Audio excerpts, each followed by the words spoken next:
Qual é a ideia que eu estava querendo ter aqui, da gente conversar hoje?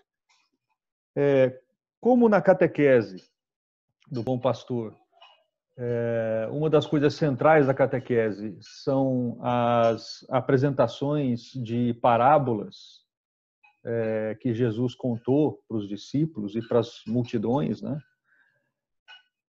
Eu achei que valeria a pena a gente falar um pouco sobre esse método das parábolas, o que ele significa, como é que ele... enfim, qual o seu valor, né? E depois a gente fazer uma meditação juntos, uma reflexão aqui, sobre a parábola do Bom Pastor, que é o centro da catequese nessa fase de 3 a 5 anos. E também, por uma coincidência, eu escolhi o tema antes de ter visto, foi a liturgia de domingo, segunda e de ontem, né? O capítulo 10 do Evangelho de São João, que é a parábola até do versículo 1 a 17, se não me engano, é a parábola do Bom Pastor. E eu achei que valeria a pena a gente fazer uma reflexão junto sobre isso, né? Então vamos lá. Quando a gente fala de parábola, a gente tem que lembrar sempre que Jesus ensinava por meio de parábolas. Não só, obviamente, o exemplo era outro modo de ensino, mas quando ele estava falando muitas vezes para os discípulos e para as multidões, ele usava parábolas, né? A principal característica de uma parábola, de forma interessante,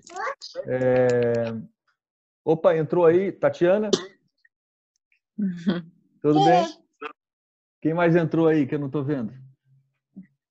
Tudo bem, eu não sei se Tudo tá. bem? Ana Júlia? Ana Júlia que entrou? Não. Vamos lá. Então, uma das principais características da parábola, por incrível que pareça, é o que ela esconde. É a verdade que está por trás da história que a gente ouve e que é o que se deseja ensinar de verdade, né? Por meio da parábola.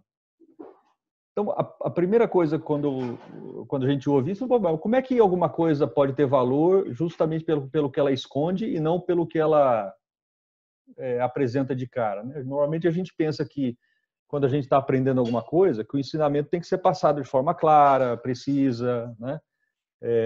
Aberta, vamos dizer assim. E a gente costuma pensar que um bom professor, um bom mestre, é aquele que é capaz de mostrar para os alunos, de forma detalhada, né, a verdade que ele está explicando.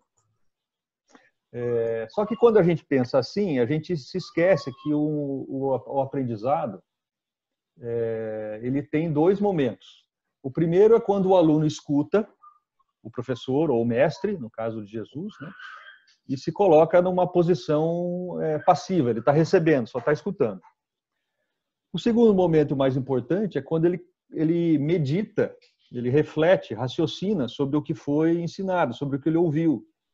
E aí, pouco a pouco, aquele ensinamento que ele ouviu vira dele também, vira parte integrante dele. Então, nesse momento, o aluno não é mais um receptor passivo, porque ele está usando a sua inteligência para se apoderar daquilo que ele está ouvindo. Então, esse é o momento vital da aprendizagem, né? O Hugo entrou aí, é professor, ele sabe muito bem disso, né? Tudo bom, Hugo? Deixa eu só fechar aqui o pop-out aqui. Pronto. Então, quando a gente se mantém... essa segunda parte é a parte importante do aprendizado, porque o que foi captado pelos sentidos e pela mente, vamos dizer assim, entra na pessoa e, de certo modo, se converte também na minha carne e no meu sangue, né?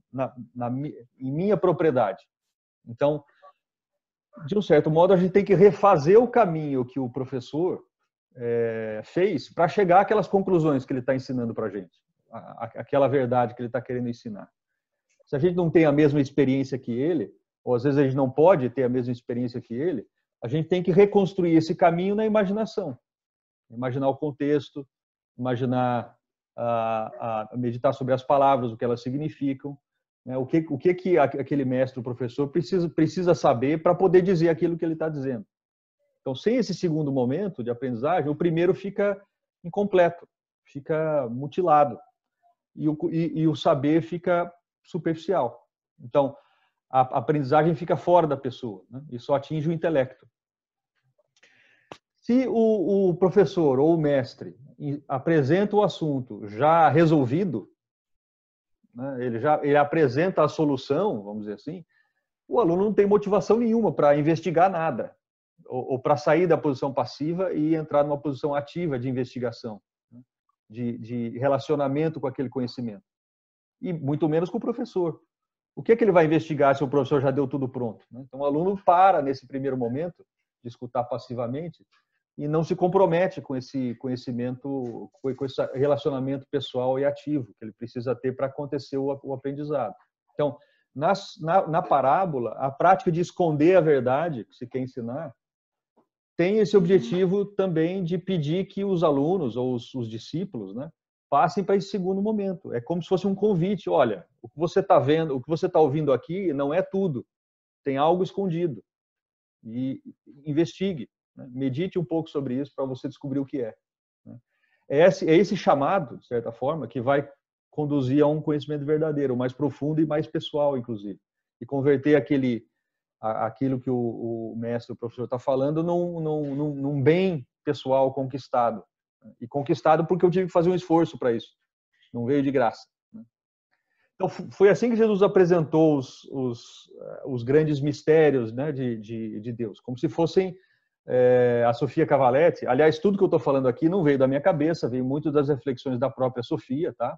Eu estou repassando, 90% do que eu estou falando aqui são reflexões da Sofia Cavaletti, que criou a catequese junto com a Diana Gobi. Então, quando Jesus usa a catequese, ele tá como se estivesse apresentando os mistérios de Deus como se fossem joias no interior de um estojo. Ele não permite que a gente contemple a joia assim de cara. Ele diz, olha, aqui está um estojo, muito bonito, mas tem algo melhor ali dentro. E para por aí. Claro que isso instiga a curiosidade de você querer saber o que é. Então, ele avisa, olha, aí dentro tem algo maravilhoso. Se você se esforçar um pouco, você vai encontrar esse algo maravilhoso. Então, a parábola, ao mesmo tempo que esconde a verdade, ela também indica onde e como a gente procura essa verdade. Está na história, na própria história que ele está contando. Se a gente meditar aquela própria história, ela vai nos guiar para compreender a verdade que está por trás. É a nossa meditação pessoal sobre essa parábola esse esforço pessoal que vai trazer justamente a alegria da gente descobrir o que está dentro do estojo. Quando a gente descobre, é uma alegria. E essa alegria nos estimula a cada vez mais buscar a verdade. Bom, na catequese do Bom Pastor, as parábolas, e aí os catequistas estão aí, né? O Luiz, a Vanessa, a Maria estão aí. As parábolas são um ponto difícil, porque quando a gente está contando uma parábola para as crianças, se a gente explica a parábola se a gente catequista explica a parábola depois que a gente conta, a gente está traindo o caráter da parábola, porque a gente está revelando de uma vez o que estava oculto. E a gente destrói a sabedoria desse método pedagógico que Jesus utilizava. Então, era melhor nem ter utilizado esse método, se for para fazer isso. Então, o catequista... E outra coisa, o catequista estaria entregando uma interpretação que é dele. Não necessariamente é a verdadeira. É uma das interpretações possíveis. Então, a gente não permite que a criança chegue à compreensão, à verdade, ao entendimento por si própria, né? Em toda a Bíblia, se a gente lê as parábolas, tem dezenas de parábolas que Jesus conta, alguns maiores, outros menores, que eu saiba, Jesus só explicou duas. A parábola do semeador e a parábola do joio. As outras ele nunca explicou. Ele sempre deixava aberto. Então, a gente não pode explicar para as crianças as parábolas que a gente conta. Agora, também a gente não pode simplesmente contar a parábola e depois tá bom, tchau, gente, vamos para casa e acabou. Não é assim. A gente não pode deixar também a criança sem guia nenhum. Então, a gente, catequista, nós temos que fazer com que a criança veja que ali debaixo daquela história que está sendo contada tem um tesourinho escondido e que precisa ser descoberto. A gente tem que dizer isso. Não exatamente assim, mas a gente tem que apontar para isso, né? Então, o catequista tem que ajudar a criança a descobrir esse tesouro, tem que guiar a criança nesse caminho. Essa é a parte mais difícil para a gente que é catequista, porque a gente tem que conhecer claramente o significado daquela parábola que a gente está contando e conhecer quais aspectos daquela parábola uma criança de 3 a 5 anos consegue captar. Na própria parábola do bom pastor, a questão do amor sacrificial, que a gente vai falar um pouco depois, quando a gente meditar um pouco sobre a parábola, a criança de 3 a 5 anos não entende isso. Ela não consegue compreender o sacrifício como amor, ou o amor como sacrifício. Então, o catequista também tem que saber que aspectos a criança vai conseguir captar e quais ela não vai conseguir captar. Então, em parte, o catequista tem que ir meditando a parábola junto com as crianças, né? Ouvindo as respostas das crianças, às vezes respostas não verbais, porque as crianças de 3 a 5 anos não têm ainda um vocabulário muito rico, não têm ainda formas de expressão que um adulto tem. Então, você precisa captar a comunicação não verbal também, né? Então, a gente não explica e não afirma nada. Como é que a gente ajuda a criança, a gente guia a criança? A gente faz algumas perguntas depois que a gente conta a parábola. E essas perguntas têm que ser cuidadosamente pensadas. Não é qualquer pergunta sobre o significado de cada elemento da parábola ou sobre a parábola como um todo. E a gente tem que fazer isso sem que a gente pareça que está fazendo um interrogatório, né? Obviamente. Uma pergunta atrás da outra. Mas tem que ser perguntas, de preferência, que surgiram a partir da meditação do próprio catequista. Então, o catequista, quando se prepara para apresentar a parábola, ele tem que meditar sobre aquilo e se fazer perguntas. Dessas perguntas, eu seleciono aquelas que eu acho que as crianças vão conseguir, se não responder, pelo menos ter capacidade de deglutir, para depois ir extraindo o significado dela. Então, outra coisa que o catequista precisa ter em mente é que é sempre possível penetrar mais fundo nas parábolas. Sempre é possível extrair outro significado que a gente não percebeu. Quer dizer, as parábolas são fontes inesgotáveis de sentido. Oi, Stephanie. Se a gente não faz isso e a gente dá para a criança uma interpretação, a gente está cristalizando essa interpretação na mente da criança. E aí a gente fecha a parábola, que por natureza é aberta. E a criança não vai mais ter, a partir daí, essa atitude de abertura. Ela vai sempre ela vai sempre aguardar uma explicação. Ela não vai querer investigar. Então, essa verdade que está por trás das parábolas, ela tem que ser ensinada de acordo com o ritmo de cada criança também. Isso é uma coisa importante. As crianças, a parábola tem que ser assimilada lentamente e vai ser diferente para cada criança. Às vezes uma criança capta um aspecto, outra criança capta outro aspecto. Tem criança que não capta nada. Tem criança que já capta bastante coisa. Mas tem que se dar tempo para ela compreender. E às vezes não é quando a gente faz a pergunta. O máximo que às vezes que a gente consegue fazer com a pergunta é estimular para que a criança procure a resposta.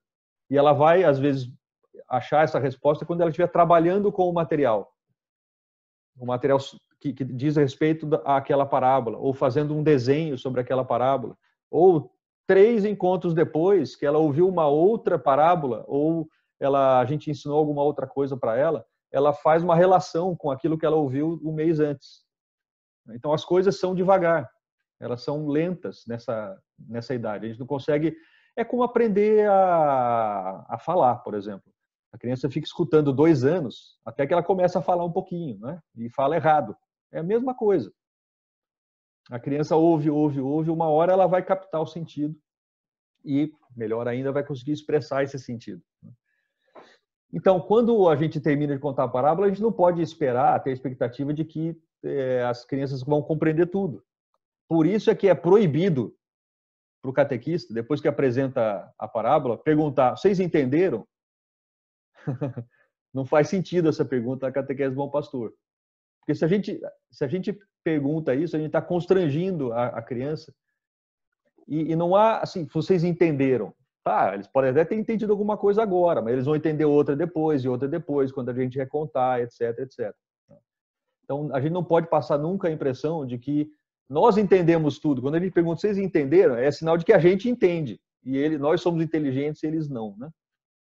Não pode. A gente sempre tem que terminar com uma pergunta ou com uma frase que estimule as crianças a continuar investigando. Quando elas estiverem trabalhando individualmente, continuar assimilando aquilo que foi dito. Elas entram no segundo momento de aprendizado e permanecem nesse segundo momento de aprendizado. E é claro que as parábolas têm muitos significados, elas não têm um significado único, né? A gente mesmo refletindo aqui, quando a gente faz um trabalho de meditação, a gente percebe que há mais de um significado. Às vezes, alguns as crianças já conseguem captar, outros não. Outros elas vão captar quando elas tiverem 8 anos, 9 anos, 10 anos, 12 anos. A mesma parábola que ela refletiu quando ela tinha 3, 4. Porque ela cresce, amadurece, e ela vai olhar para aquele material, para aquela parábola de outro jeito, né? Já tendo uma experiência de vida maior. A gente, quando adulto, quando olha de novo, a gente... Não é assim quando a gente lê um livro pela segunda vez, a gente percebe coisas que a gente não percebeu antes. Quando a gente vê um filme pela segunda vez, é a mesma coisa. Né? Nesse sentido, é a mesma coisa. Há uma coisa interessante que a Sofia fala sobre as parábolas, isso talvez choque um pouco no primeiro momento, é que o método das parábolas é o oposto do catecismo. Olha, vamos... Assim, por que ela diz isso? Porque no catecismo tem perguntas e respostas e definições. Então, o catecismo pretende explicar o mistério da fé e definir o mistério. Quando você define alguma coisa, você está limitando aquela coisa. As definições são uma série de palavras, né?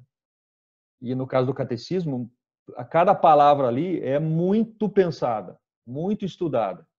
Não tem ali nada que está escrito de graça. As traduções, é a mesma coisa com as traduções da Bíblia. Cada palavra tem um simpósio para ver qual é a palavra melhor para traduzir aquilo do grego, ou do latim, ou do hebraico. Então, quando o catecismo ele pretende definir, né, o dogma, definir as verdades da fé e etc. Né? Então, a gente precisa aprender do jeito que está escrito e não pode acrescentar nada. Então, se a gente conhece o catecismo de memória, já cumprimos com a nossa obrigação, né? E não se espera mais nada da gente. Mas isso não necessariamente significa que a gente conhece, que a gente tem um relacionamento pessoal com aquelas verdades que estão ditas lá. Então, nesse sentido, é o contrário da parábola, porque no catecismo falta esse segundo momento de aprendizado, de reflexão pessoal. Obviamente, eu não sou contra o catecismo. O catecismo tem, obviamente, um valor inestimável para a gente. Mas, comparando com a parábola deixa aberto. O objetivo do catecismo é fechar mesmo. Né? Tem o seu valor também.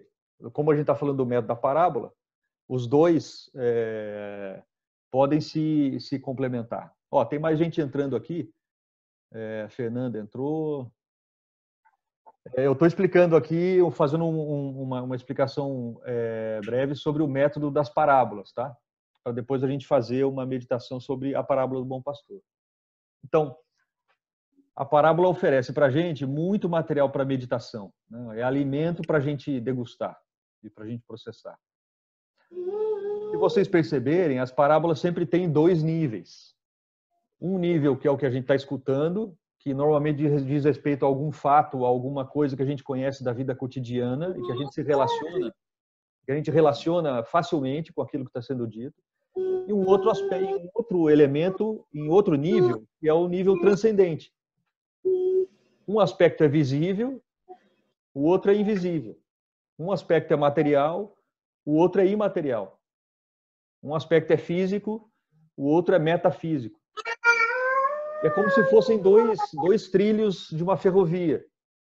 Os dois são indispensáveis, se o trilho quiser andar por eles, se o trem quiser andar pelos trilhos. Você não, se não tivesse um dos dois, seria um desastre, né? O trilho descarrilha. Então, o que é interessante da parábola, assim como é interessante do próprio método da catequese, é que pelo material chega-se ao imaterial. É pelo visível que se chega ao invisível. É pela manipulação do material que as crianças conseguem refletir sobre aquilo que elas não conseguem ver. A parábola é a mesma coisa. Refletindo sobre aquilo que está sendo dito, de fato, chega aos nossos ouvidos pelos nossos sentidos, é que a gente descobre esse nível transcendente. É como se a parábola estivesse dizendo para a gente assim, olha, siga esse trilho aqui que você vai aos poucos alcançar a verdade. As parábolas são um dos caminhos para a gente alcançar essa verdade. Bom, a parábola, como a gente falou antes, exige um esforço nosso, né, para abrir o estojo onde vai estar a joia. Isso tem que ser conduzido com as crianças devagar, com muito cuidado, com muito respeito, para a gente não atropelar o processo da própria criança. A meditação que a gente conduz depois com as crianças, ela é feita por meio da imaginação, especialmente porque a parte do elemento visível da vida cotidiana é a vida cotidiana de 2000 anos atrás, né? Especialmente porque a parábola do bom pastor, que a gente vai falar daqui a pouco, falar de pastor e de ovelha. Quem já viu uma ovelha? Não são todas as crianças que viram ovelha, né? Muita gente já viu ovelha, mas não tem uma convivência, não sabe nem que, né, a gente vê no desenho da televisão. Então, a gente precisa reconectar um pouco a criança com essas realidades, com a vida cotidiana da época de Jesus, né? E aí eu queria terminar essa parte do método da parábola para entrar na meditação sobre a parábola mesmo do bom pastor, aproveitando que a gente acabou de ler isso na liturgia de domingo, se não me engano, de anteontem. Tudo bem até aqui, gente? Vamos lá. Legal. Então eu queria passar com vocês a parábola do bom pastor, e eu queria começar lendo a parábola. Eu não vou ler inteira porque ela é grande, e até porque não é assim que a gente não lê a parábola inteira para as crianças de 3 a 5 anos. A gente lê partes dela. E a gente faz isso justamente porque há alguns aspectos da parábola do bom pastor, especialmente a questão do mal, simbolizado pelo mercenário ou pelo assaltante, né, pelo ladrão. A criança de 3 a 5 ainda não é capaz de entender essa questão moral, e ela pode ficar mais assustada com isso e com o lobo do que com o bom pastor. Aí a gente desvia a atenção para aquilo que realmente interessa nessa fase da criança, que é ela compreender que o bom pastor a ama e a protege. Então a gente não conta ela inteira. Então eu vou ler a parábola como o texto que a gente lê para as crianças de 3 a 5 anos. Tá? É uma pena que não dá para fazer aqui com a movimentação do material, mas uma outra oportunidade, quem sabe, a gente faz. Então vamos lá. Então eu vou ler a parábola e depois eu queria fazer uma meditação ponto a ponto, assim, que eu acho que pode ser bastante proveitoso. Então vamos lá.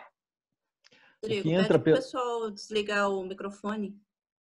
Isso, então, quem está com o microfone aberto, justamente porque está criança, está todo mundo em casa, a vida da casa, aí se puder deixar o microfone no mudo, tem na parte inferior esquerda um microfoninho escrito mute. Se puderem desligar, agradeço. Senão eu desligo aqui, ó, pronto. Como eu sou o anfitrião, eu consigo fechar o microfone de todo mundo. Vamos lá. O que entra pela porta é o pastor das ovelhas. As ovelhas escutam a voz do bom pastor. Ele chama a cada uma. Ele chama a cada uma de suas ovelhas pelo nome e as tira para fora do curral. Quando tirou todas as que são suas, caminha na frente delas. Elas o seguem porque conhecem sua voz. Elas não seguirão a um estranho, mas fugirão dele, porque não conhecem a voz dos estranhos. Eu vim para que tenham vida e a tenham em abundância. Eu sou o bom pastor. O bom pastor dá a sua vida pelas suas ovelhas. Eu sou o bom pastor. Conheço as minhas ovelhas e as minhas ovelhas me conhecem. Como o Pai me conhece e eu conheço o Pai. E eu dou a minha vida pelas minhas ovelhas. Também tenho outras ovelhas que não são deste rebanho. Devo conduzi-las também, e elas escutarão a minha voz. E assim haverá um só rebanho e um só pastor. Então, esse é o texto que a gente conta para as crianças, que a gente apresenta para as crianças. Acho que a primeira coisa que a gente deve fazer aqui, a gente não faz com as crianças, tá? A gente faz muito pouco com as crianças. O que a gente faz com as crianças é explicar o que é um pastor, explicar o que é um curral ou redil, né? E só. Mas aqui a gente vai aprofundar um pouquinho, porque afinal de contas estamos falando com adultos aqui, né? Então acho que para entender de forma um pouco mais profunda essa parábola, eu mesmo estudando para a gente conversar aqui hoje, eu fui entender exatamente como é que era ser pastor de ovelha na época de Jesus. Fui estudar também como é que é uma ovelha, como é que uma ovelha se comporta no mundo real mesmo. E como é que é o relacionamento entre o pastor e uma ovelha. E aí eu descobri algumas coisas muito interessantes, assim. Na época de Jesus, a sobrevivência das pessoas dependia, em grande parte, da criação de ovelhas, criação de animais, de modo geral, mas especialmente de ovelhas. Então era uma coisa muito presente na vida de todo mundo. Todo mundo, ou a família era de pastores, de geração em geração, todo mundo conhecia um pastor, conhecia de muito perto ovelhas, conviviam, era uma sociedade rural, eminentemente, né? Então todo mundo estava acostumado a matar o cordeiro nas festas, viviam disso. Então, era uma coisa muito próxima. A imagem do pastor e a imagem das ovelhas. A imagem do pastor guiando as suas ovelhas era conhecida por todos, né? Então era normal as pessoas usavam a imagem do pastor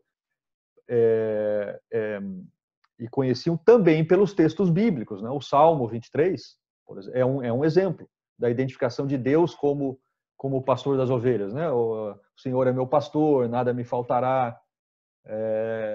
E várias passagens de vários profetas que citavam os governantes como pastores, né? Tem Jeremias, tem Ezequiel, tem Isaías, etc. Então, em vários lugares no Antigo Testamento, os profetas criticavam os governantes, que eram identificados muitas vezes com pastores, né, guiando o seu povo, os reis, né, os governantes. Muitos profetas criticavam os reis, os governantes, porque eles eram maus pastores, eles não cuidavam do seu rebanho, não conduziam o seu povo para as pastagens, né, verdes, para água refrescante, como dizia o Salmo lá. Salmo 23. Então, essa crítica aos pastores que muitos profetas faziam também estava na imagem dos judeus da época, né? E isso foi crescendo, obviamente, né? Na medida em que o povo acabou sendo subjugado, né, por outros povos, inclusive pelos romanos na época de Jesus. Foi levado para o cativeiro, etc., né? A Babilônia e tal. Então, Como é que era a vida de um pastor de ovelhas naquela época? O pastor saía ele cuidava das ovelhas durante o dia e de noite, os pastores de uma mesma região, eles levavam as suas ovelhas, para uma espécie de um curral comunitário. Então, não é que cada rebanho tinha sua ovelha. De noite, eles se juntavam e enfiavam todas as ovelhas num curral comunitário, normalmente feito de pedras amontoadas, uma em cima das outras, e aberto, sem teto. Chovia muito pouco, não havia muita necessidade. E com uma porta que era capaz de resistir a ataques, vamos dizer assim, né? Então, e ficava um ajudante de guarda, um subpastor, não sei, um ajudante, né? Então, no dia seguinte, de manhã cedo, o pastor chegava, batia a palma, o porteiro abria. E ele entrava no curral e chamava as ovelhas, as suas ovelhas. E chamava fazendo um chamado específico, né? E chamava muitas das ovelhas pelo nome, porque as ovelhas tinham nome.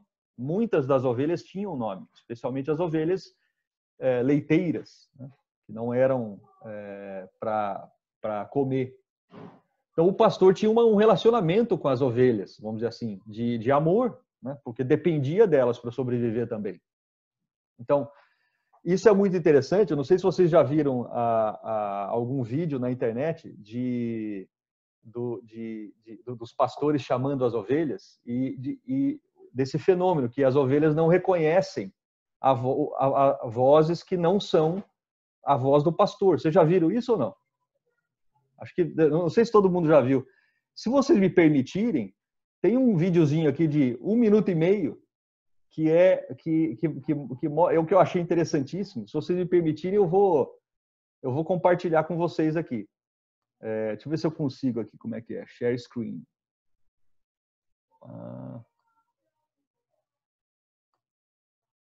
Acho que dá. Deixa eu ver aqui. Peraí. Aqui, ó. Vamos ver se vocês conseguem ouvir. Eu não sei se vocês vão conseguir ouvir. Eu vou pôr alto aqui o som.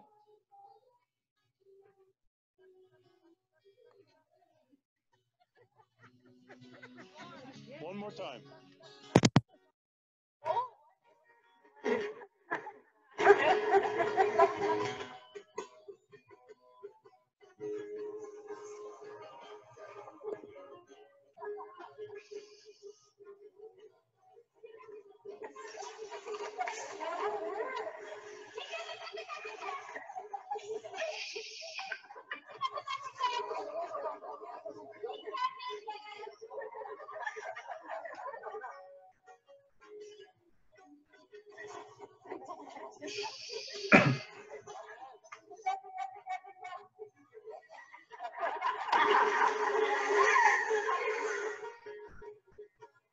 Agora é o fazendeiro.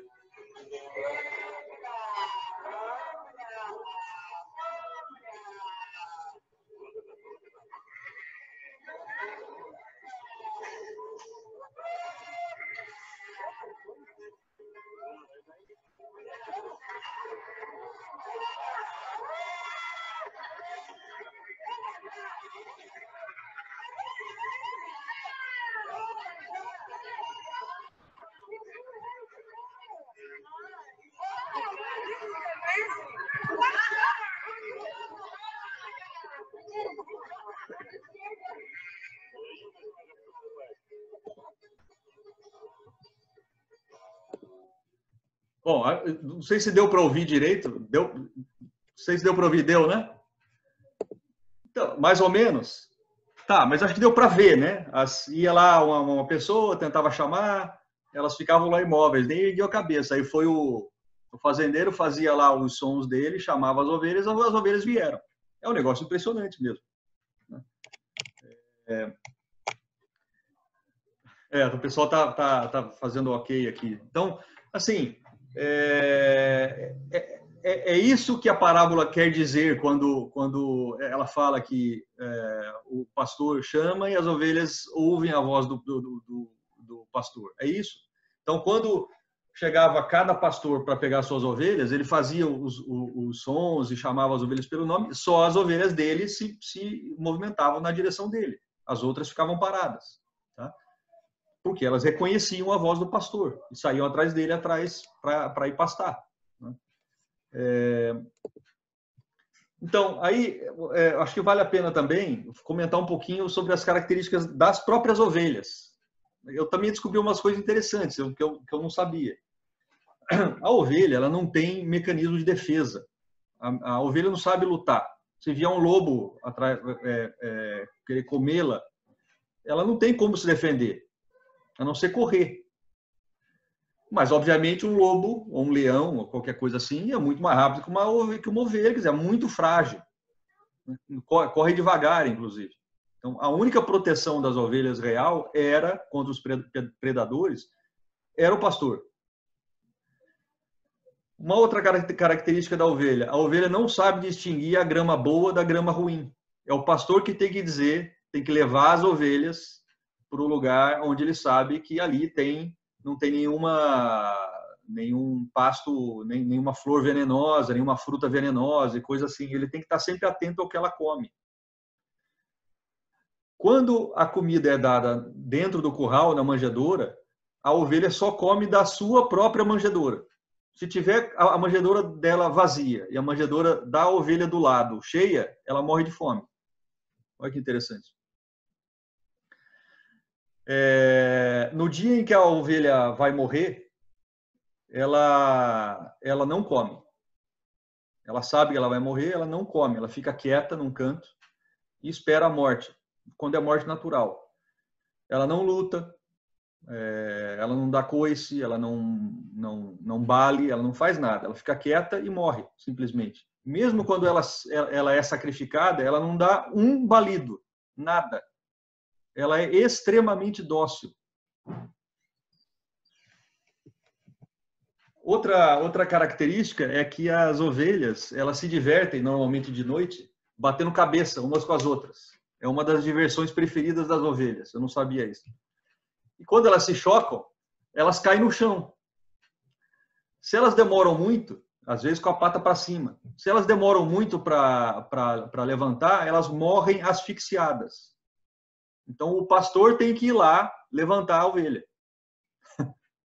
Não, a ovelha é um troço, não é à toa que Jesus escolheu essa parábola. Tá? Óbvio, tudo tem um sentido, né? Para vigiar a ovelha, o pastor tem dois instrumentos, a vara e o cajado. O cajado é comprido e tem um gancho na ponta. Você já deve ter visto nos desenhos, né? Para que serve aquela ponta? Para puxar a ovelha pelo pescoço e livrar ela de algum problema. A ovelha está toda hora se enfiando no lugar que não deve. Num buraco, se enrola num galho, num arbusto e não consegue sair, e coisas assim. Ela atola. Então, para isso serve o cajado.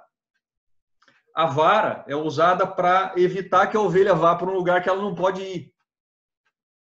Então, a vara, o pastor às vezes tem que bater na ovelha, para a ovelha não ir para determinado lugar, ou jogar a vara perto da ovelha ou em cima da ovelha, ela se assusta e vai para o rebanho, né, de volta. Quando tem uma ovelha nova no rebanho, às vezes vem uma ovelha de um outro rebanho, o que acontece é muito interessante. O pastor chama as ovelhas todas, aquela ovelha nova não vem. Então ele tem que buscar a ovelha, conversar com a ovelha. E aos poucos, dia a dia, a ovelha vai ficando mais próxima do rebanho e vai confiando na voz do pastor. Tá? Então são características das ovelhas que eu achei interessante, assim, que diz um pouco, já revela um pouco sobre o que está por trás da parábola, né? Então eu queria fazer uma meditação breve aqui sobre a... Peraí, a Vanessa está dizendo alguma coisa aqui. Ah, tá, ela mandou o vídeo no YouTube, para quem quiser ver aí. Mandou no grupo. Então, vamos refletir um pouquinho sobre a parábola, né? A parábola começa assim, ela não começa assim, mas para as crianças a gente começa contando assim: o que entra pela porta é o bom pastor.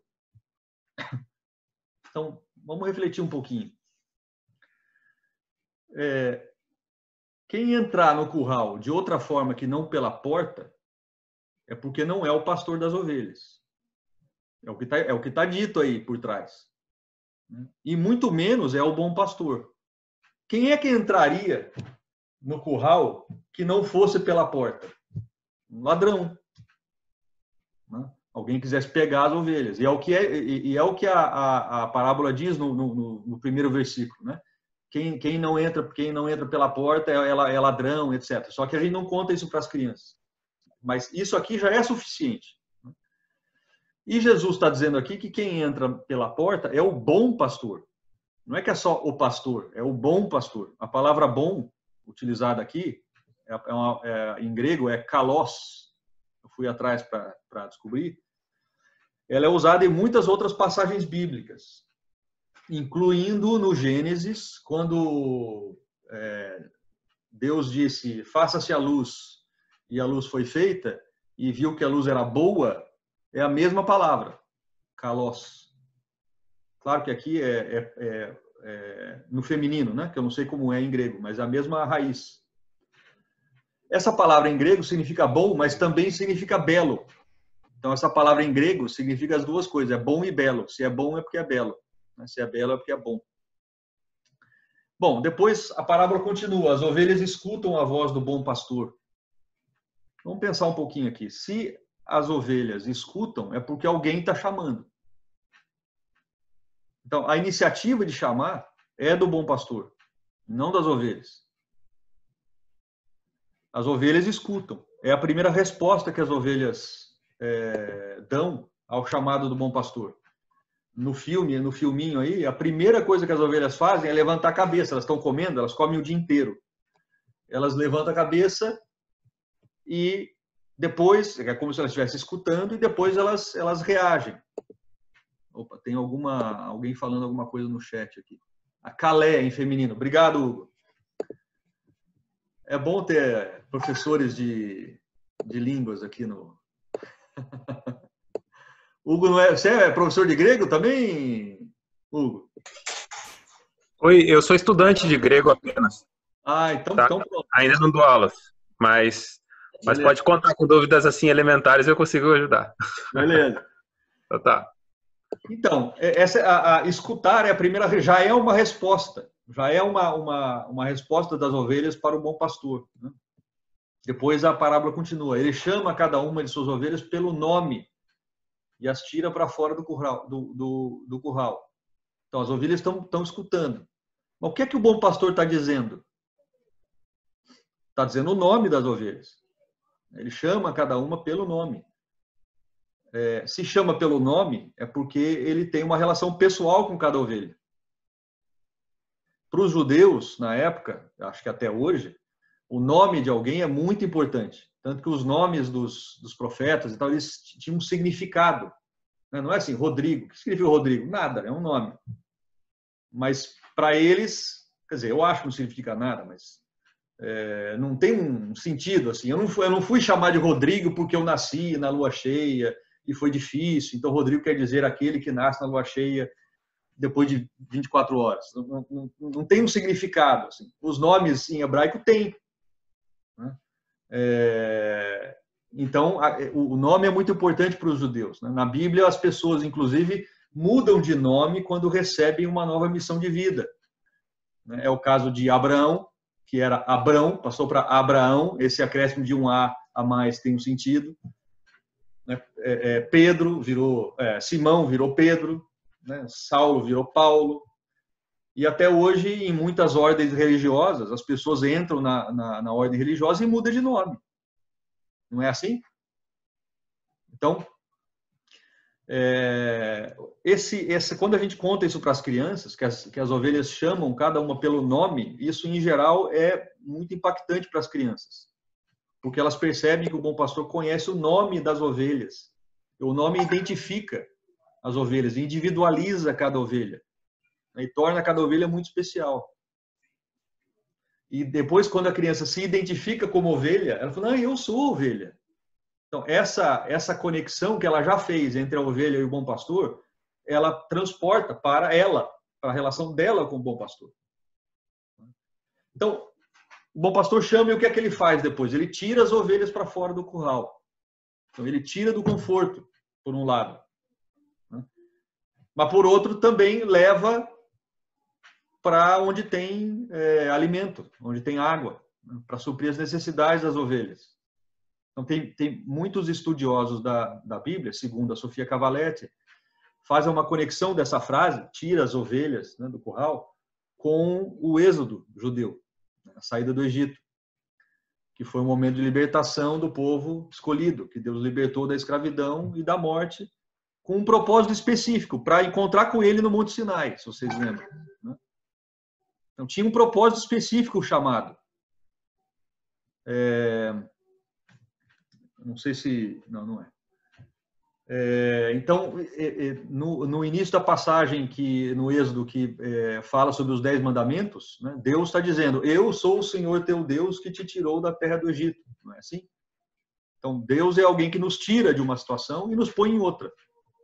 A todo momento. Foi assim com Abraão também. Não foi? Ele disse, você sai da tua terra e me segue, ou algo assim, não me lembro exatamente. Mas para onde? Não sei, me segue. Vem que sai onde você está. Né? Confia. Então é como se Jesus estivesse repetindo esse chamado. Então, se nós somos ovelhas, pode ser que a gente também esteja passando sempre de um lugar para o outro, uma espécie de êxodo pessoal. Né? Sempre que a gente ouve o chamado. Isso nos tira do conforto, mas por outro lado a gente sabe, se a gente confia no bom pastor, a gente vai para verdes pastos, né? Diga, Maria. Não, nada. Ah, tá. Eu achei que alguém tinha chamado. Eu tinha caído, aí eu voltei. Ah, tá legal. Então, depois a parábola continua. Quando tirou todas as que são suas, né? Quando o bom pastor tirou todas as que são suas, caminha na frente delas. Então, quando ele tira as ovelhas, o que é que o bom pastor faz? Ele caminha diante das ovelhas, à frente e não atrás. Isso porque ele está guiando as ovelhas.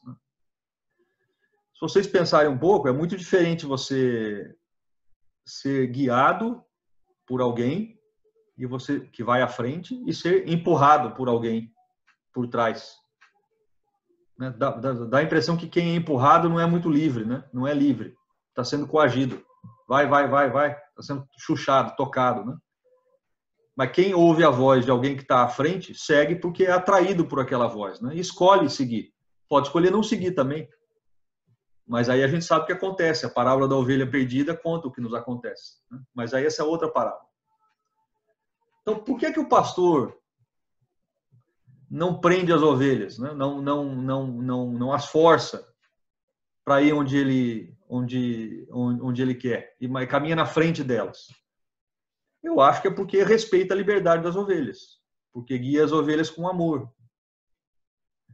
Ele não obriga as ovelhas. Se obrigasse, já não seria amor, né? Não sei se vocês concordam, mas assim, se eu faço obrigado, pode até ter algum amor envolvido, mas não é a razão principal. Estou sendo obrigado a fazer algo que eu não quero. Então, o amor do bom pastor para com as ovelhas, por outro lado, espera e precisa, não sei se precisa, espera receber em troca o amor livre das ovelhas. O que ele espera receber em troca? Que as ovelhas sigam o bom pastor. Essa é a resposta esperada nesse momento pelo bom pastor. Né? E também, se a gente pensar bem, pensando que o bom pastor segue à frente das ovelhas, ele não consegue olhar tudo o que as ovelhas estão fazendo se elas estão atrás dele. Então, em parte, é porque ele confia nas ovelhas. Em parte, diz muito da nossa tentação também de querer controlar tudo que a gente faz. Né? Bom, a parábola continua aqui. A Tatiana está dizendo que precisou sair porque tinha outra reunião às 20. Ótimo, obrigado, Tatiana. Então, a parábola continua aqui, que elas o seguem, as ovelhas o seguem porque conhecem sua voz. Eu lembrei desse verbo, conhecer, que na Bíblia tem um sentido um pouco diferente do que a gente costuma atribuir aqui, né? Conhecer para a gente, normalmente tem um sentido mais intelectual, né? A gente lê alguma coisa eu conheço, eu sei porque eu li em algum lugar, porque eu vi, é muito mais mente, cabeça, né? Mas em hebraico, conhecer não é isso, né? É isso, mas também diz respeito especialmente ao relacionamento de amor entre duas pessoas, né? Então, o texto diz que o bom pastor conhece as ovelhas, que chama as ovelhas pelo nome, quer dizer, conhece, se chama pelo nome é porque conhece, né? E eu fico pensando aqui que o bom pastor chama, sempre que a gente chama alguém, a gente chama com alguma finalidade, não é?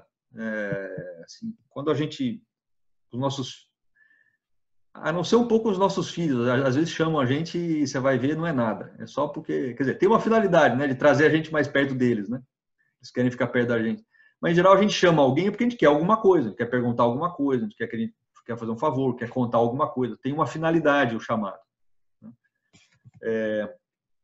As ovelhas conhecem a voz do pastor porque muitas vezes, eu imagino, o bom pastor já falou com elas antes. E a ovelha passou a reconhecer aquela voz como alguém que vai levar as ovelhas para onde tem alimento, para onde tem água, é alguém que dá proteção, provê o que a ovelha precisa. Então, por isso é que ela segue, porque já confia. Eu fico pensando também se existe alguma outra razão para o bom pastor nos chamar, né?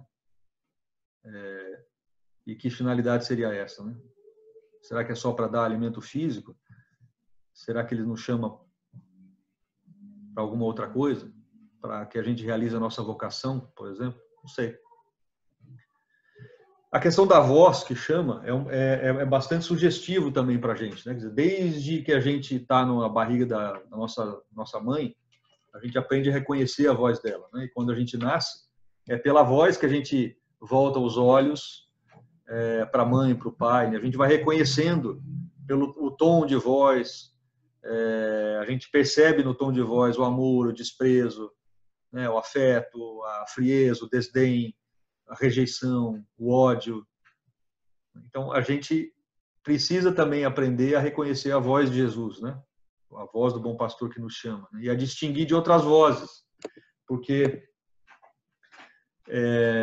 nesse mundo confuso, que tem muitas vozes disputando o espaço na nossa mente, se a gente não para, não fica em silêncio, eu acho que a gente não consegue captar a voz do bom pastor, né? Mas vamos continuar aqui. A parábola continua. As ovelhas não seguirão a um estranho, mas fugirão dele, porque não conhecem a voz dos estranhos. Então, a ovelha não só não segue a voz de um estranho, porque não reconhece a voz dele, mas foge do estranho, como alguém perigoso, né? É a reação natural das ovelhas à voz de alguém que elas não conhecem. E eu acho que para reconhecer, como eu já falei, a gente precisa especialmente e muito provavelmente de silêncio. E algo que eu mesmo tenho dificuldade em fazer. A gente quer sempre ocupar a cabeça com alguma coisa. E se a gente está falando, a gente não está deixando, quem sabe, a gente não está deixando de ouvir a voz, né, do bom pastor. Bom, depois a parábola continua e diz assim: eu vim para que tenham vida e a tenham em abundância. Esse eu vim para que tenham vida, do que eu li aqui, ele é um eu que está em contraste com o com o mercenário, com o assaltante, o ladrão. Então, ele fala do assaltante, né? Fala que não se interessa com pelas ovelhas e não protege as ovelhas e tal. Eu vim para que tenham vida, para que vocês, ovelhas, tenham vida e a tenham em abundância, né? O que é essa vida em abundância? A Sofia Cavalletti relaciona essa vida em abundância com a história da salvação, né? Que conta que Cristo vai nos dar uma nova qualidade de vida, né? A vida que a gente recebe de Jesus ressuscitado, a vida que vai além dos limites naturais, É o sentido da vida eterna, né? A vida que venceu a morte. Então, é para isso que Cristo veio, né? O bom pastor, para nos dar uma vida plena, né? Onde o bem é mais forte que o mal, onde não tem nem mais dor, nem sofrimento, nem morte, né? E depois ele repete: eu sou o bom pastor dá a sua vida pelas suas ovelhas. Então ele está dizendo aqui que ele está se definindo não só como um pastor qualquer, mas como o bom pastor. O original grego diz assim: eu sou o pastor, o bom, ou o excelente. Então, para entender isso melhor, a Sofia Cavalletti recorre ao texto do livro de Ezequiel, que fala do mau pastor. Eu fui ler o texto de Ezequiel. Ele desce o cacete nos maus pastores, né, que se aproveitam, que só pensam neles mesmos, que não pensam no povo, ao contrário, maltratam o povo e tal. E no livro de Ezequiel diz lá que Deus diz que vai enviar o único pastor, um único pastor para Israel, né, o Messias. E é muito interessante essa palavra, deixa eu até pegar aqui, peraí.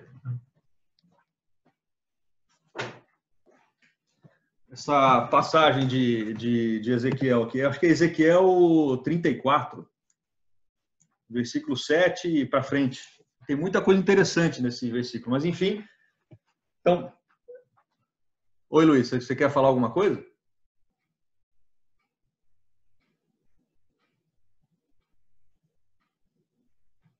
Não, então eu vou tocar aqui. Então, quando Jesus anuncia que ele é o bom pastor, ele está anunciando na cabeça dos judeus que estão ouvindo, que tem essa imagem do bom pastor, do pastor, e da promessa que Deus enviará o único pastor, o Messias, ele está se identificando com este bom pastor. Jesus está se identificando com esse bom pastor da profecia. Tem alguém fazendo algum comentário aqui, não sei qual é. Ah, tem que sair também. Beleza, todo mundo com reunião, hein? Tá todo mundo agitado aí. Beleza, obrigado aí pela participação. Então, ele está anunciando, quando ele fala que eu sou o bom pastor, ele está anunciando o cumprimento de uma promessa que foi feita, uma promessa messiânica que foi feita pelos profetas. Vários deles. Então, e depois Jesus explica o que é ser um bom pastor, né? Na mesma frase. É dar a sua vida pelas ovelhas, pelas suas ovelhas. E, claro, a gente sempre relaciona esse dar a vida pelas suas ovelhas com que Jesus morreu por nós, né? Morreu para nos redimir. É claro que é isso também. Mas a Sofia Cavalletti traz aqui uma outra contribuição, um outro sentido, que é também como se o bom pastor colocasse a sua vida à disposição das ovelhas. É como se fosse um ato contínuo de doação, não só um momento. Significa que quando a gente pensa na nossa vida, eu dou a minha vida pelos meus filhos. Bom, isso pode chegar ao extremo de eu ter que morrer para elas viverem, ok? Mas no dia a dia, não é isso que eu estou dizendo. Eu estou dizendo que eu dou boa parte do meu tempo, eu dedico a elas, aos meus filhos, boa parte da minha atenção, boa parte da minha energia, da minha capacidade. Não é isso? Então, a Sofia está chamando a atenção aqui para o fato de que quando Jesus diz isso, ele também está dizendo esse aspecto de doação, né, de se colocar à disposição das suas ovelhas. E, de certo modo, aí reflito eu, é o que os santos sempre fizeram, né? Uma doação contínua aos outros, né? E a Deus. Quer dizer, é um contínuo morrer, no fim das contas. Então, a gente não deve passar para as crianças a ideia de que, quer dizer, a gente não deve explicar, mas não deve nem dar a entender que só tem essa passagem só tem esse significado de morrer pelos outros. Até porque o amor sacrificial para as crianças de 3 a 5 não faz muito sentido, né? Até porque isso pode inibir na cabeça das crianças justamente essa atitude de doação contínua. Que enquanto a gente não morre, a gente pode se doar de outras formas, né? Com o seu tempo, a sua energia, os favores, as capacidades, etc., né? Aquilo que eu tenho. Bom, depois a parábola continua aqui, ele repete: eu sou o bom pastor, conheço as minhas ovelhas me conhecem, como o Pai me conhece, eu conheço o Pai, e eu dou a minha vida pelas minhas ovelhas. Então, Jesus está dizendo que conhece as ovelhas, assim como o Pai conhece ele, né? E como eu conheço o Pai. Então, a frase mostra não só a semelhança do amor de Deus e de Jesus, que Jesus nos ama, assim como Deus Pai ama Jesus, mas também eu acho, e a Sofia acha, que o amor do Pai para com Jesus é a base do amor de Jesus, o bom pastor, para com as suas ovelhas. Não é só uma comparação, é a sustentação do amor que Jesus tem para com suas ovelhas, é o amor que Deus Pai tem para com Jesus. Então, e ele repete, e é esse amor, justamente, que faz com que Jesus, o bom pastor, dê a sua vida para as suas ovelhas.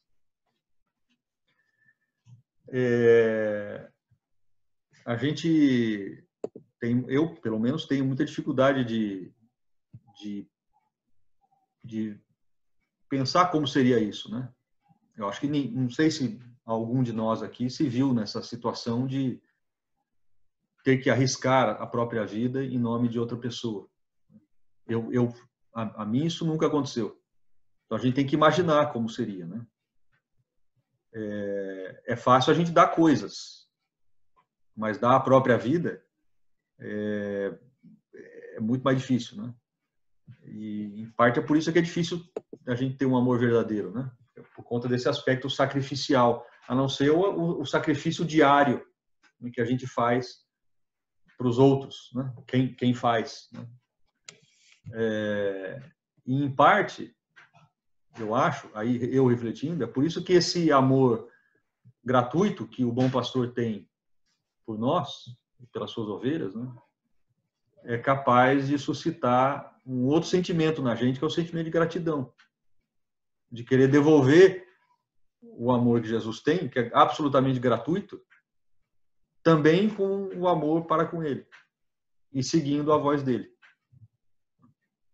Bom, a parábola acaba dizendo assim: também tem outras ovelhas que não são deste rebanho, devo conduzi-las também, e elas escutarão a minha voz, e assim haverá um só rebanho e um só pastor. A Sofia, ela faz a seguinte reflexão: até onde chega a voz do bom pastor? Chega para todas as ovelhas, inclusive para aquelas que não são do mesmo rebanho. Hoje, a voz do bom pastor vai ser ouvida no futuro. Porque elas escutarão a minha voz.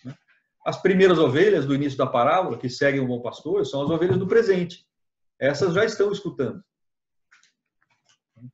Mas essas ovelhas que não são deste rebanho vão escutar no futuro. A parábola termina no futuro. E dá para relacionar isso de novo com a história da salvação.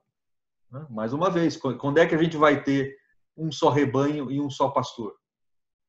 Se a gente lembrar da história da salvação, é na parousia, quando Deus será tudo em todos. E aí quando a gente apresenta essa parábola, a gente mostra isso para as crianças sem explicar,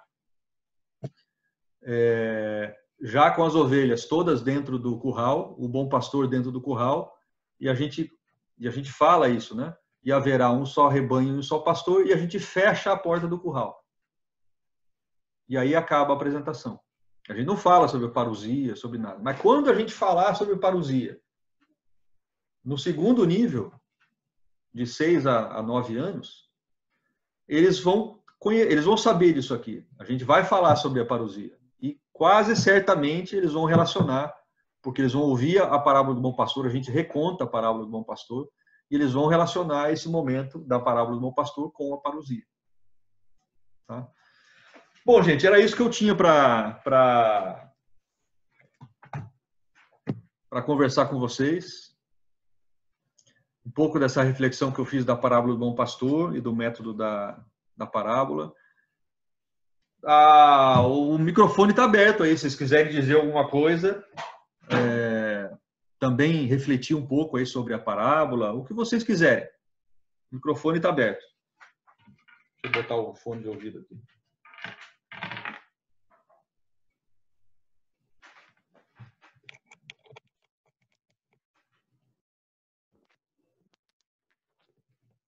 Vocês já tinham feito uma meditação assim sobre a parábola do bom pastor, não?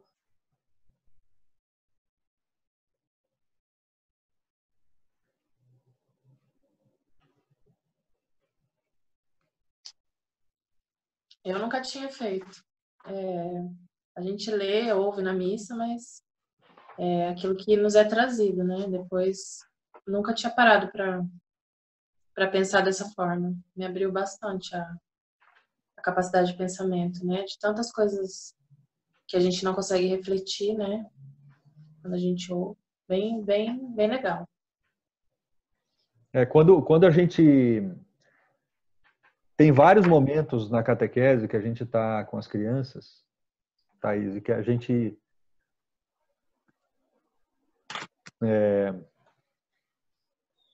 Nessa parábola, por exemplo, em que a gente percebe que as crianças se reconhecem como ovelha.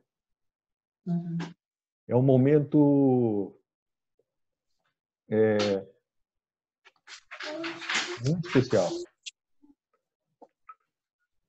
A gente vê no rosto, em todo o corpo da criança, quando ela reconhece, sabe? Às vezes ela não fala, mas ela demonstra no rosto, sabe? É muito incrível. Imagino. E a gente, como adulto, eu acho, quando a gente faz esse tipo de reflexão, não só a parábola do bom pastor, mas outras, né? A gente tem que sempre buscar essa atitude, igual as crianças têm, sabe? De abertura para o mistério, né? Uhum. E de se permitir descobrir coisas. Né? E ter essa mesma sensação que as crianças têm de caramba, sabe? Nossa! E isso tem um impacto bastante grande. Cada vez que eu faço esse tipo de meditação, quase sempre eu capto alguma coisa diferente que me faz, sabe? Pensar diferente. Que você já tinha... É muito bacana. É mesmo.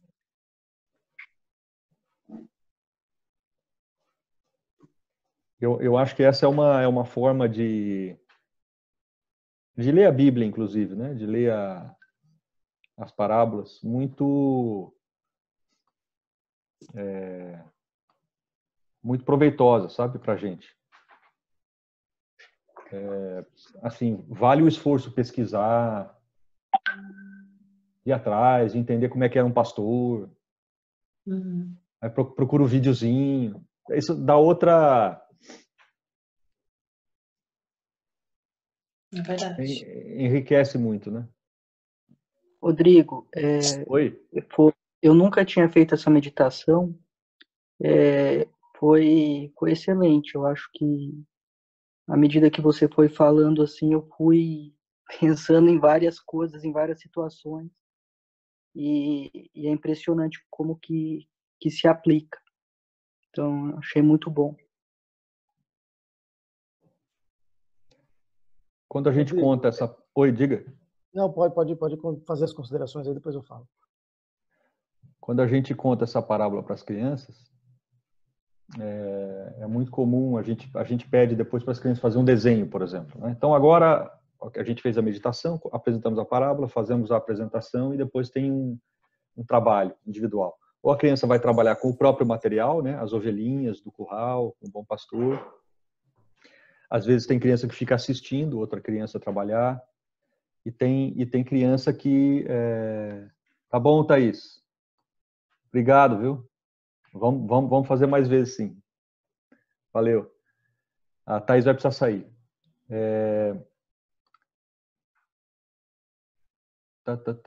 Isso. A criança faz desenhos e tal, e não é incomum a criança tentar expressar pelo desenho aquilo que ela sente, né? Ela não consegue expressar com palavras, às vezes, mas às vezes ela vai desenhar o bom pastor e desenha a mãe, por exemplo. Aí você pergunta, quem é esse aqui? Ela não fala que é o bom pastor, é minha mãe. E é a mãe com ela e os irmãos, por exemplo. Então é claro que ela está fazendo uma identificação, e a Sofia fala isso, do bom pastor com a mãe. Mas por quê? Porque ela sentiu a proteção do bom pastor. Então, aquela figura humana que mais se identifica com essa característica de proteção, muitas vezes é a mãe. Segundo a Sofia, algumas vezes é o pai, mas bem menos. Mas é alguém com quem ela tem essa relação de confiança, né? E de proteção. Então, ela ao mesmo tempo, olha aí quem está aí junto com a Iná. Oi? E ao mesmo tempo, a gente precisa, essa é uma característica importante também, a gente... É por isso que a gente não identifica o bom pastor, a gente não apresenta a trindade, por exemplo, de 3 a 5, só de 6 a 9. Porque identificar Deus como pai para a criança, nessa fase, limita essa reflexão que a criança faz, né? Pode ser qualquer um. É aquele com quem... Ela tem que entender que o amor do bom pastor é maior do que o amor de qualquer pessoa que ela conheça. Então, ela vai tentar identificar esse amor com alguém que ela mais identifica. Então, às vezes é a mãe, muitas vezes é a mãe. Às vezes é o pai, às vezes é um cuidador, às vezes é um irmão mais velho, por exemplo. Mas ela não vai encontrar o que a gente quer explicar para ela por meio dessa parábola e de outras, é que não há amor humano igual ao amor incondicional do bom pastor. Essa mensagem a gente tem que deixar claro. Diga, Luiz, desculpa, eu falo demais. Não, imagina, eu só ia fazer uma consideração, assim, claro que essa reflexão que você fez hoje, ela foi muito mais profunda até do que nós fizemos lá no curso, né? Assim, várias características que você levantou aí no estudo que você fez complementaram o que a gente viu lá, muito mais riqueza, até pelo tempo que a gente tinha lá, tanto conteúdo para ver, né? E isso me fez pensar um pouco, porque, como, né, acho que todos que estão aí sabem, enquanto catequista de adultos, me parece que a gente tenta passar para os nossos catequizandos assim, uma certeza de fé, né? Respostas às perguntas, trazer um Deus explicável, palpável, material, para que muitas vezes até sirva no meio que a gente vive hoje como defesa, né, para os ataques que a gente sofre diariamente, enfim, né, dos irmãos protestantes, enfim, né, do nosso dia a dia, né? E quando a gente se depara com uma reflexão como essa que você fez, me faz pensar que, de uma certa forma, essa abordagem ela está totalmente equivocada, né? E a gente, ao invés de procurar resposta, a gente precisa se ater mais às perguntas. A gente não para fazer isso.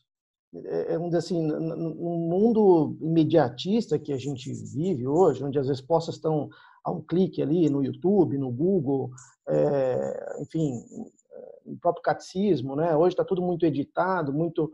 Você dá um localizar, você pesquisa a palavra que você quer, você vai direto naquela dúvida e você não tem a chance sequer de fazer assim, não se dá a chance de fazer uma reflexão, né?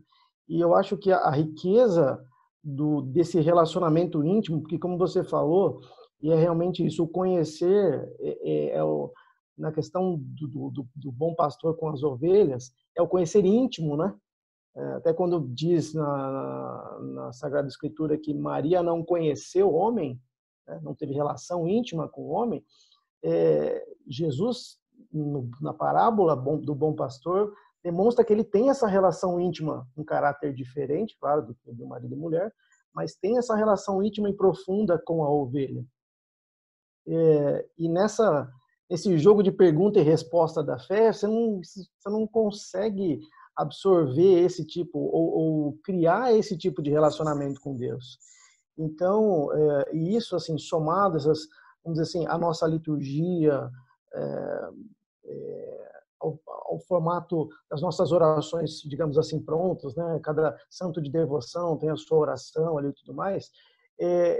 Parece que com a mentalidade que a gente tem hoje, quando a gente olha para esse tipo de modelo, vai limitando um pouco dessa intimidade que Deus anseia tanto ter conosco e a gente não dá chance de criar esse tipo de relacionamento. Então, muitas vezes, você fica preocupado, nossa, mas, sei lá, como é que eu vou me relacionar com Deus? Né? Você fica tão preocupado e você frisou bastante que assim, qual é a primeira resposta da ovelha? É ouvir.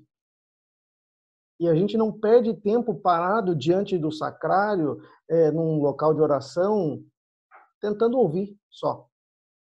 E ouvir, muitas vezes, né, com uma leitura aí de uma parábola ou de um outro versículo qualquer, né?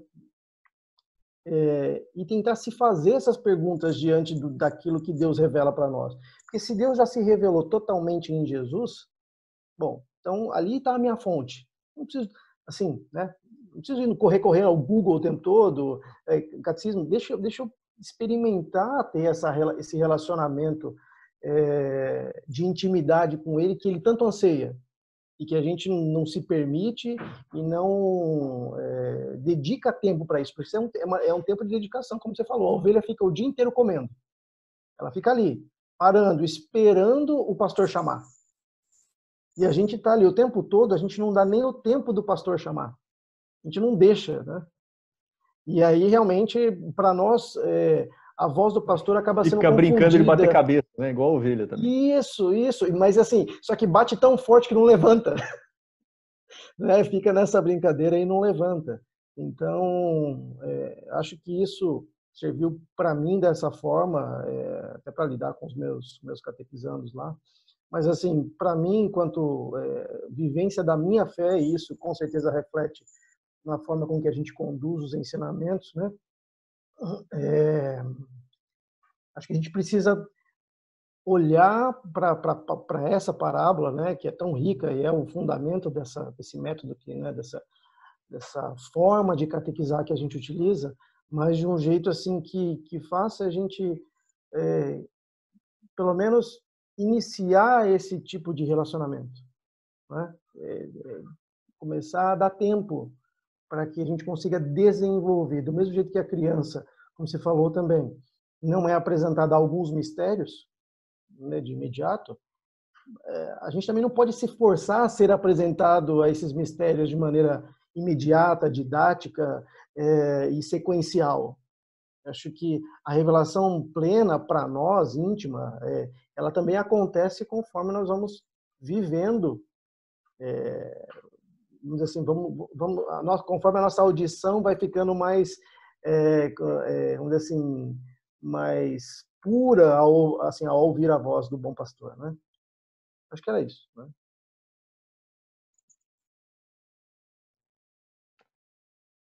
Muito bom. A gente, o trabalho que eu tive para preparar essa conversa que a gente está tendo, né? Eu levei um dia inteiro em número de horas. Mas, de certa forma, foi um exercício de ouvir a voz do bom pastor, né? Sem dúvida nenhuma. E vale muito a pena. É difícil, não é simples, não. Porque você tem que ficar parado pensando, e vai, e busca, e lê uma coisa, lê outra, reflete sobre aquilo, lê a parábola várias vezes, né?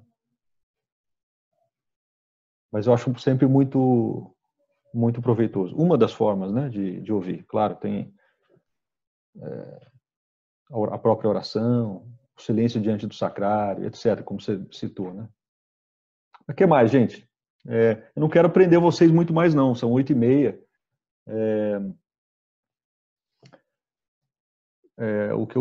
Alguém tem algum comentário, alguma reflexão aí a fazer? Alguma sugestão para uma próxima vez? Bom, aí a gente pensa num tema, talvez até um tema que tem a ver com a catequese, tem a ver com a liturgia também. De preferência antes da liturgia, porque aí a gente aproveita a liturgia melhor, talvez, quem sabe. Não sei, eu vi a Priscila anotando coisa ali, fazendo a lista de compra para amanhã.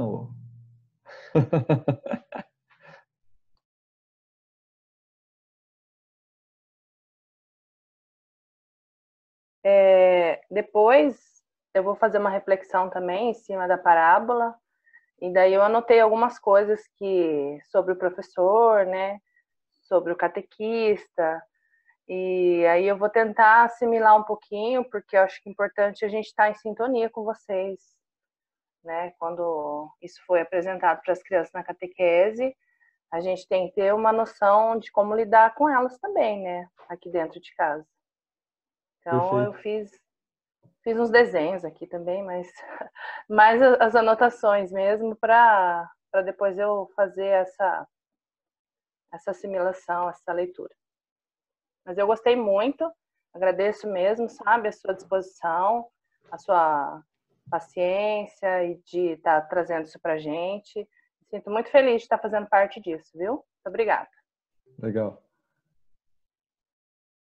Sempre vale a pena. É por isso que quando as crianças chegam da catequese, depois de ter ouvido, por exemplo, a parábola do Bom Pastor, se você perguntar para ela, mas o que você entendeu da parábola do Bom Pastor? Não sei se ela vai saber responder. Eu não sei se ela vai saber expressar. Ela provavelmente vai expressar de alguma forma em algum momento, naturalmente. As crianças soltam essas pérolas, né? A gente sabe. E quanto mais alimento a gente dá para elas, mais pérolas elas vão soltando, porque mais elas vão compreendendo. Agora, o fato de elas não falarem não quer dizer que elas não entenderam nada. Talvez elas estejam fazendo como Maria, né? Guardando tudo no coração. Uma hora isso vai se expressar na vida delas. Pode não ser em palavras, pode ser em atos. Isso a gente tem que perceber também como pai, né? Como pai e mãe. Os efeitos, se é que vai ter algum, os efeitos que a catequese vai tendo nos nossos filhos, né? É bom lembrar que a catequese não substitui a educação familiar, né? Não substitui a vinculação com a comunidade religiosa, né? Com ir na igreja e participar das coisas da igreja, etc. Tudo isso é importante. Só a catequese, a gente não sabe, pode ter um efeito limitado, né? Então, é o conjunto da obra que vai, uma coisa vai enriquecendo a outra, né? Ela ouve a parábola do Bom Pastor na catequese, daí ela ouve depois na missa, depois ela vê uma imagem do Bom Pastor, ela olha o Bom Pastor, e assim por diante, ela vai sendo abastecida, né? Alimentada por isso. Fernanda vai botar a criançada para dormir. Então vamos encerrar aqui, gente. Eu acho que já são 8h35, 1h30, tá bom, né? Mais do que isso fica chato. Vamos ver se a gente marca uma outra vez para frente aí, daqui um mês, não sei, 3 semanas, uma coisa assim, e faço o convite de novo e a gente faz mais uma reflexão. Às vezes não eu, de repente um dos catequistas fazem, um de vocês, se vocês quiserem fazer, não vejo por que não. Faz uma reflexão inicial e depois a gente complementa e também dá a nossa, cada um faz a sua reflexão, né? A gente vê depois, tá bom, gente? Então, muitíssimo obrigado, fiquem com Deus. Deus abençoe aí a família de vocês e até uma próxima. E vamos aguentar essa quarentena aí da melhor forma possível, né? Tá bom? Lembrando, só uma coisa, lembrando, quem precisar confessar e receber a Eucaristia, o Padre Bruno e o Padre Fiore estão à disposição. Vocês liguem para lá e falam, Padre, eu quero me confessar e quero receber a Eucaristia. Vocês vão lá e eles fazem. De máscara e tudo, mas fazem.